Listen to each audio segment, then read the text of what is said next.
નમસ્કાર મિત્રો, ફરીથી એક વિડીયોમાં તમારું સ્વાગત છે। મિત્રો, આપણે આ વિડીયોમાં વાત કરશું કે એવા બે લોકેશન આવેલા છે દુનિયાની અંદર।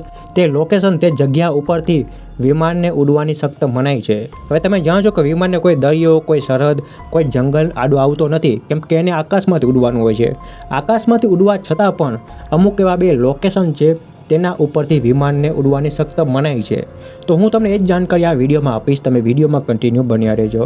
અને પ્લીઝ મિત્રો, તમને આ વિડીયો પસંદ આવી રહ્યું છે તો વિડીયોને હમણાં લાઇક કરી દેજો। અને હા મિત્રો, જો તમે પ્લેનની અંદર બેસીને સફર કર્યા છો, યાત્રા કરી છે, તો પ્લીઝ આ વિડીયોમાં હમણાં કોમેન્ટ કરજો। તો મિત્રો, એવા બે કયા લોકેશન છે તે લોકેશન ઉપરથી વિમાનને ઉડવાની પરમિશન નથી આપવામાં આવતી? તો ચાલો આપણે એ વાત કરીએ। તો મિત્રો, સૌથી પહેલા નંબર પર આવે છે પ્રશાંત મહાસાગર।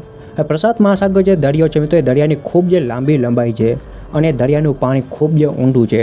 મિત્રો, જે પ્લેન હોય, પ્લેનની અંદર કોઈ પણ તકનીકી ખામી આવે તો એ પ્લેનને ઇમરજન્સી લેન્ડિંગ કરાવવી પડતી હોય છે। હવે જે પ્રશાંત મહાસાગર છે તેની અંદર કોઈ પણ ટાપુ નથી, એટલે મિત્રો કોઈ પણ ઇમરજન્સી લેન્ડિંગ કરવી હોય તો ટાપુ ઉપર પણ ન થઈ શકે, કેમ કે ત્યાં ટાપુ નથી। અને પાણીની અંદર જો ઇમરજન્સી લેન્ડિંગ કરાવવામાં આવે તો પ્રશાંત મહાસાગરનો દરિયાનું પાણી ખૂબ જ ઊંડાઈવાળું છે, તો આખો પ્લેન પાણીની અંદર ડૂબી જાય અને જેટલા પણ મુસાફર હોય તે મુસાફરોને ત્યાં મૃત્યુ થઈ જાય।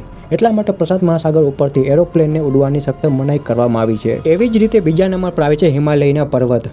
હવે મિત્રો, જે વિમાન હોય છે એ 21,000 ફૂટ અથવા 35,000 ફૂટની ઊંચાઈ ઉપર ઉડતા હોય છે। હવે જે હિમાલયના પર્વત છે તેની ઊંચાઈ 21,000 ફૂટથી પણ વધારે છે।